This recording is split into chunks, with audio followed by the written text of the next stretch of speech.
Hi, I'm Kim Hanna. Welcome to the campsite. We're going to do a little bit of camping, a little bit of exploring, and of course, a whole lot of gourmet cooking. Come on, let's go have some fun.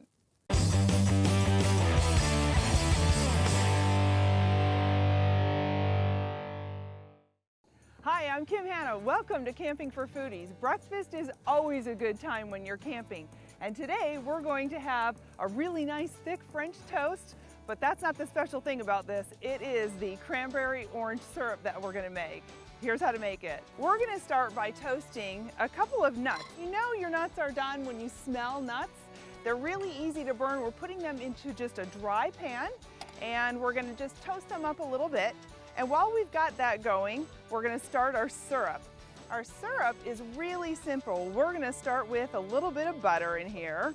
Cranberries aren't always in season, so I'm using a dried cranberry, which is a little bit sweeter. The thing that I like about it is that you can get it year-round. My sister and brother-in-law were campers, and they decided that I needed to get out of town for a little while, so I did. And I arrived in my business suit, and I got out of my Lincoln Town Car in my high heels, and my sister looked at me and thought I was crazy and said, "What are you doing?"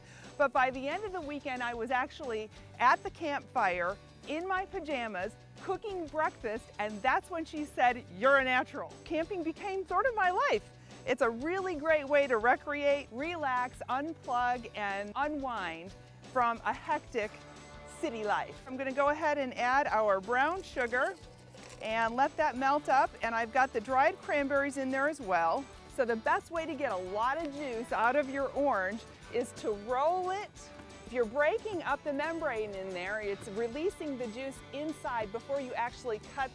I have a couple of camp tools that I use on a pretty regular basis, and one is a zester. So we're gonna zest this orange right into our syrup. You just want the top of the zest. If you get too far in there, when you start to see the white, that gets really bitter. So make sure you don't go that deep into the fruit.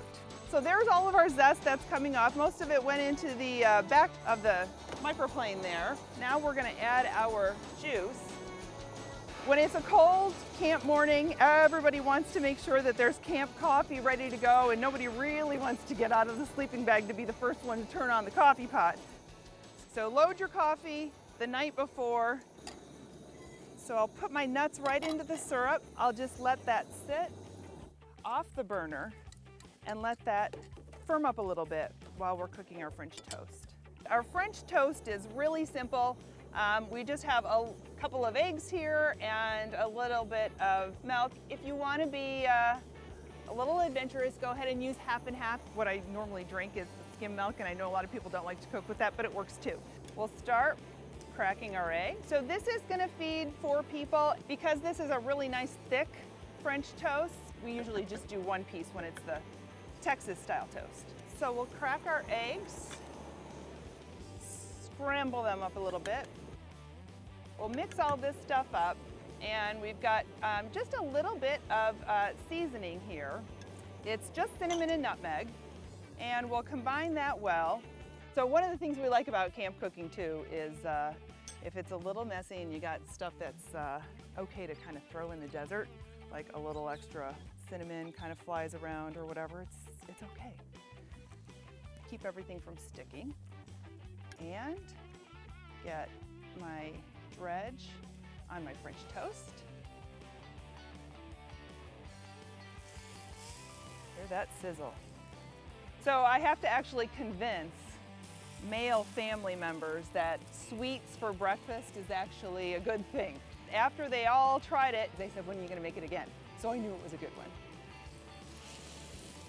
All right, so we're going to just let that sit there, and you know that you're ready to flip when it's not sticking anymore. We are ready to flip. The one thing I want to mention is, as you are cooking outside and you're dealing with the weather and that kind of thing, if you happen to notice that you've got a little bit of a hot spot or a cold spot on your griddle, then just kind of move your food around after it's unstuck and ready to flip. So it looks like we are nice and toasted with our French toast. I'm going to go ahead and plate right over here. Look at that. You can smell the cinnamon. Nice breakfast. And we're going to spoon over our syrup The essence of orange is just phenomenal in this. The cranberries are not too tart because we used the dry cranberries. Who doesn't love cranberry and orange together, right? Thank you for visiting me on Camping for Foodies. You can find this recipe and more on my website. Visit me at campingforfoodies.com.